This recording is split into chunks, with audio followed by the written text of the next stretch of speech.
Le diable utilise de nombreuses choses pour nous distraire de notre dévotion envers Christ.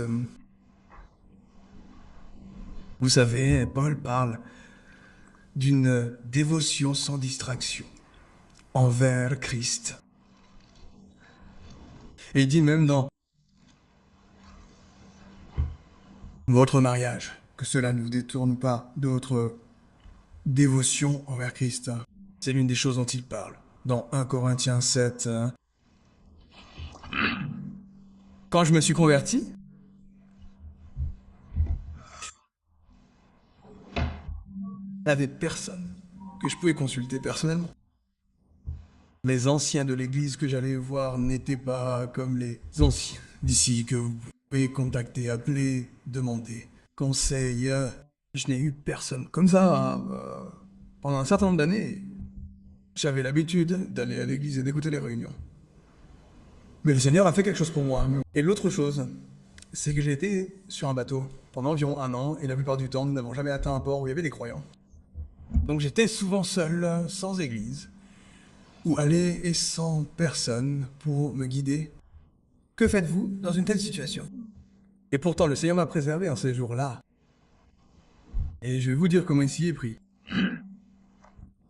Il m'a fait passer la plupart de mon temps à méditer sur la croix du calvaire, car c'était la seule chose que je savais de Jésus. Je ne connaissais pas toutes les autres doctrines des Écritures ou quoi que ce soit de ce genre. Mais une chose que je savais, c'est que Jésus est mort pour moi. Et j'ai lu dans la Bible que nous l'aimons parce qu'il nous a aimés le premier. Et que nous devons aimer les autres aussi parce qu'il nous a aimés le premier. Cela n'a rien à voir avec le fait que cette personne m'aime ou non.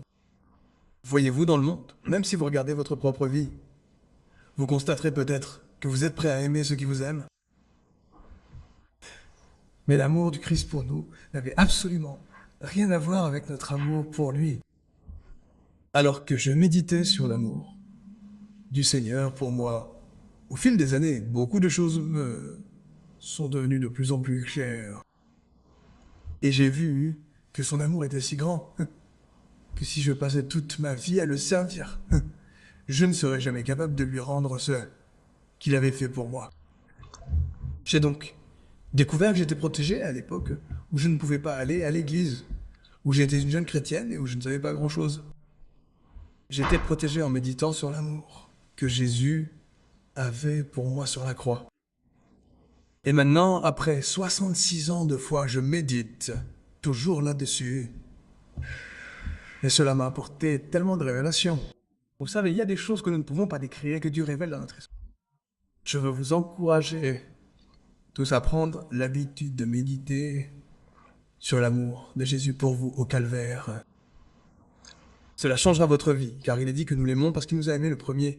Et plus vous comprendrez son amour pour vous, plus vous aimerez en retour, et moins vous serez tenté par d'autres distractions. Une épouse, pensez à une fille qui s'est mise en couple avec le garçon qu'elle aime tant, et qui veut toujours lui parler et lui écrire des lettres.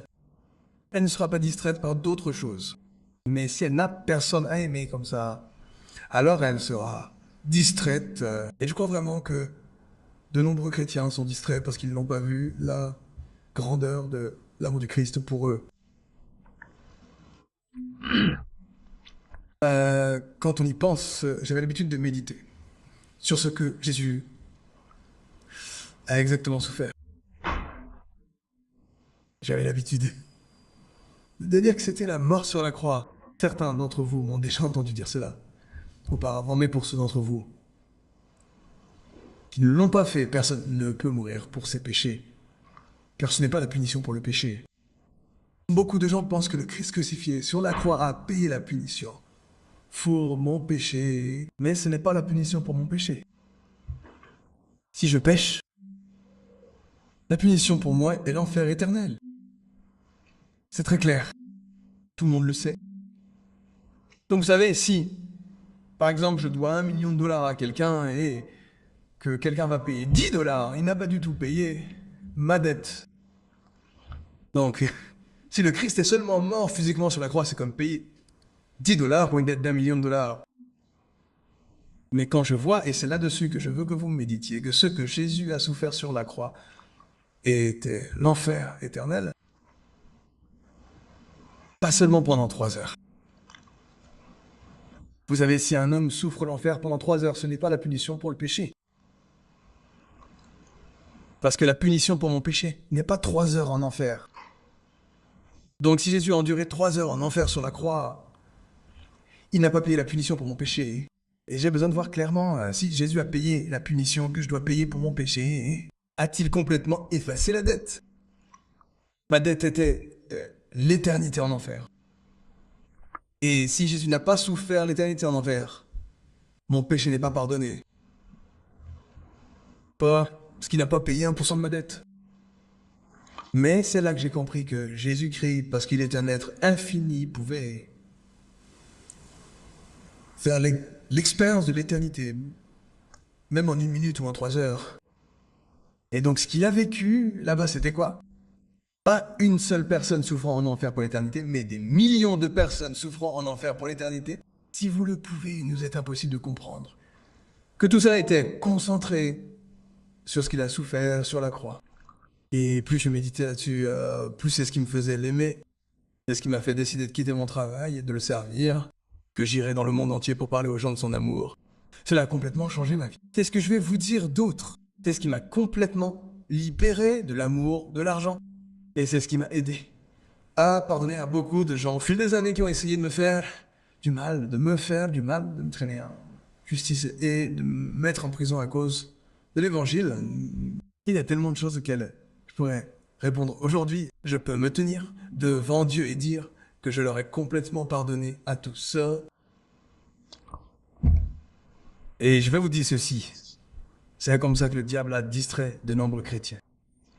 Et peut-être que certains d'entre vous, assis ici, je voudrais vous demander, avez-vous pardonné à chaque personne qui vous a fait du mal à un moment ou à un autre?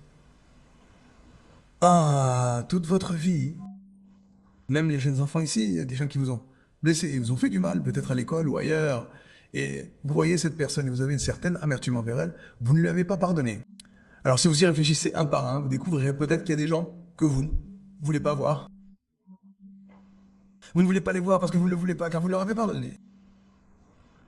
Si elles vous saluent, vous ne les lirez pas, parce que vous ne leur avez pas pardonné. Car si c'était une personne qui vous a fait beaucoup de bien, vous lui reliriez. Pouvez-vous traiter quelqu'un qui vous a vraiment maltraité de la même manière que vous salueriez une personne qui vous a fait du bien?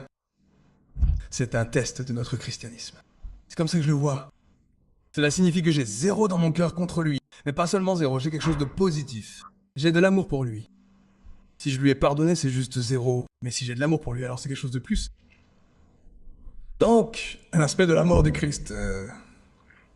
Sur la croix, vous savez, il est dit ici que lorsqu'il est mort, il a dit « Père, pardonne-leur, car ils ne savent pas ce qu'ils font. » Et je parlais ce matin dans une autre église et je leur disais que beaucoup d'entre vous ne comprennent pas à quel point il était facile pour Jésus de dire « Père, pardonne-leur. » J'ai lu que lorsque vous êtes crucifié sur une croix, c'est d'abord qu'il a été battu, martelé et épuisé toute la nuit, complètement épuisé. C'est comme avoir couru un marathon ou quelque chose comme ça. Vous pouvez à peine parler correctement.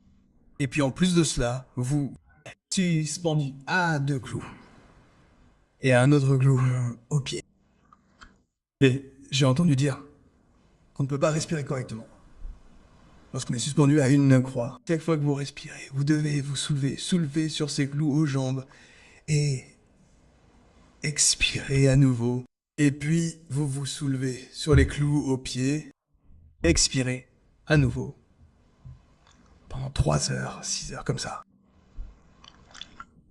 Et maintenant, imaginez comment il a dit « Père, pardonne-leur, car ils ne savent pas ce qu'ils font. » Cela devient plus vivant. Je vais vous le démontrer. Père, pardonne-leur, car...